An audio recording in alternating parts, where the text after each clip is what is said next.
Social issues. Try as we might, we just can't make society go away, which means social issues will always be with us and always all over the news.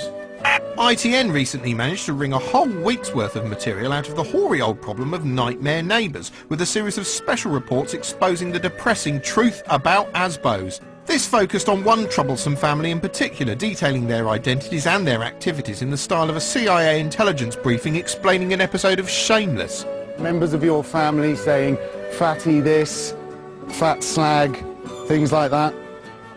Total and utter rubbish. How would that make you feel if every time you left your house you were called something like that? What's in a name?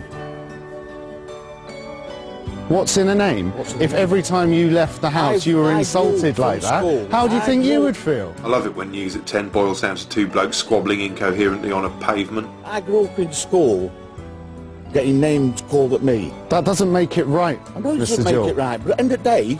This is a bit like watching a play written by a dog. How does it feel to be at the head of a family where most people have got ASBOs?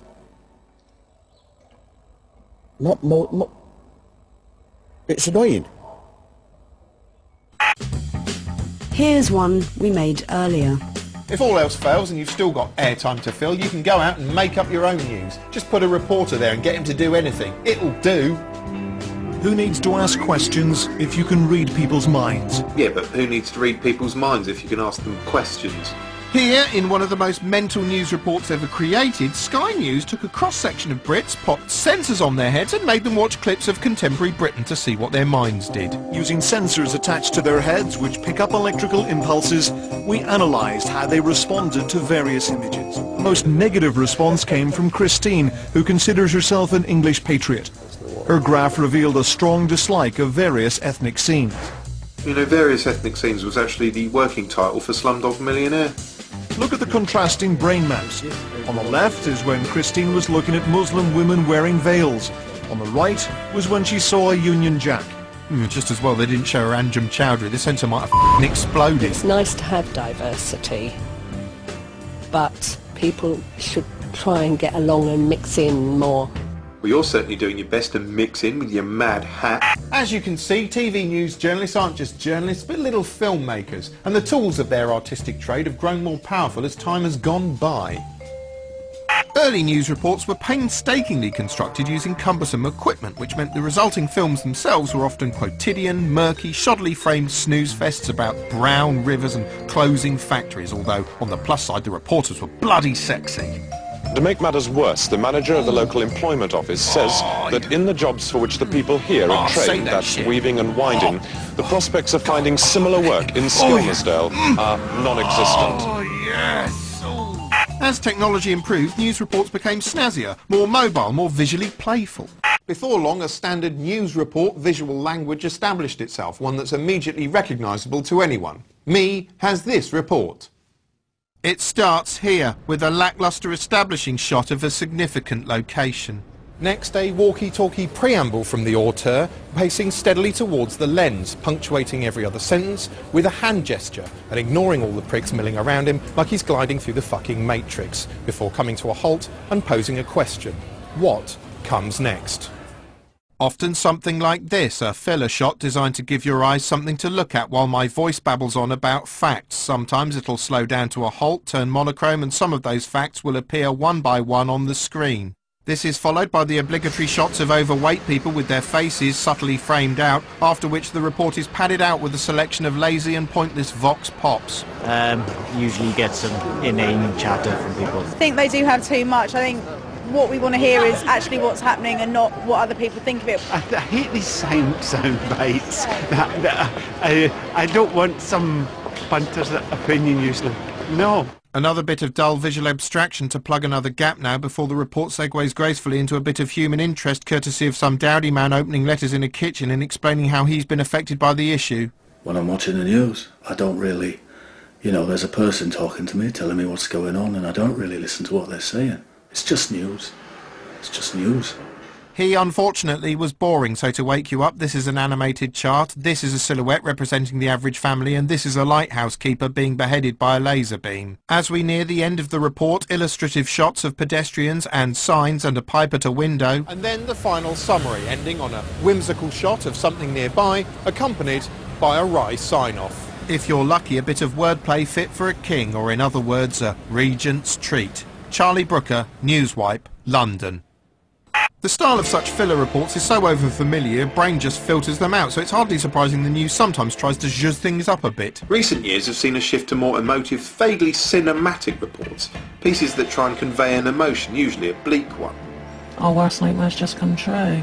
Someone's been up to no good at the nursery. But reporters are reporters, not movie directors, which means the tricks they employ, the use of crappy emotive shots and evocative monochrome, sinister reconstructions and shitty moody lighting, is the stuff of terrible films. The predator would strike at night. Only then would he launch his attack, shining his torch in the face of his elderly victims. The end result is that visually emotive reports actually provoke the precise opposite reaction to the one I assume they're intending. Sit me in front of a report about abused children full of cliched shots of discarded teddies and haunting swings, and I don't think boo-hoo, I think what a cheesy B-movie. A source said. There's a phrase you often hear or read in news reports, but what does it mean? Here's investigative journalist and freedom of information campaigner Heather Brooke with her view on anonymity.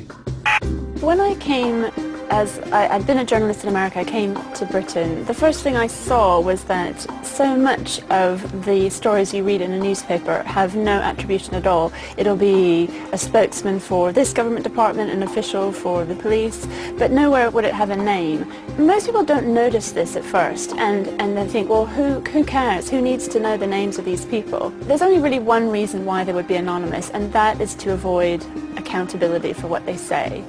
If they were confident about what they're saying, they would put their name behind it.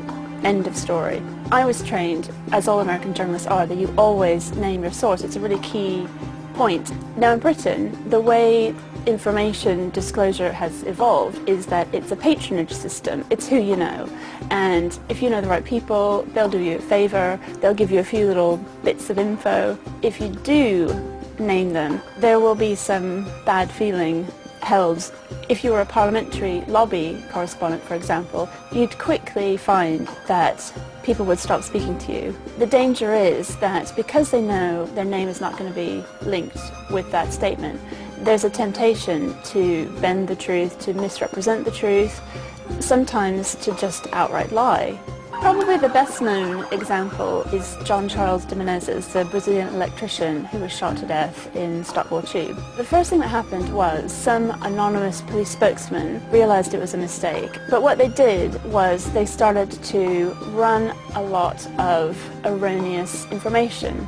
They were sort of casting this aura of suspicion around him, saying that he was wearing this big puffy jacket, that he'd vaulted the barriers. They also said that the police had identified themselves and they told him to stop, and he'd ignored them and he'd run through and got on this tube carriage. They followed him into the station, told him to stop, and when he ran inside a tube carriage, they opened fire. When they finally had the public inquiry and all these statements were looked into, all those statements were totally false. They were, in fact, lies. Today's report into whether the police lied about the shooting found that Scotland Yard did mislead the public. Because we never knew by name who had issued these statements, there was nobody that we as the public could go back to and say, who do we call to account?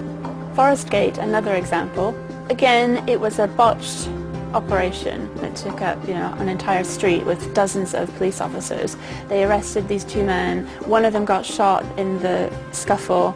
Then the smearing started to come into the public domain. There was accusations about how they'd been involved in terrorist activity. One of the brothers of the suspects who'd been out at a protest pictured next to a man wearing a sort of mock suicide belt. And obviously the implication is these are the kind of people we're dealing with. Out of nowhere came this really bizarre accusation that one of the brothers had accessed child pornography. A computer seized then was examined and allegedly contained photographs of child abuse downloaded from the internet. which she totally denied, and there was never any evidence to prove this, and that charge fell away. So then you have to wonder, why did all these charges build up? Anonymous sourcing allows that kind of smearing to happen. The line that they will put out is that we're providing public information, but they're not. That is a total crock. What they are providing is information control, which is completely the opposite of information sharing. As soon as these official spokespeople are named, they're individually accountable, and very often they have to resign. I mean, people think the British press are these, jackals, but the way they just roll over and accept it as if it's fact, as if it's like the word of God has come down and said, this is the way it is. But it isn't a fact. It's what somebody in authority has said. And that's what the public need to know. This is what somebody in authority, preferably named, has told us.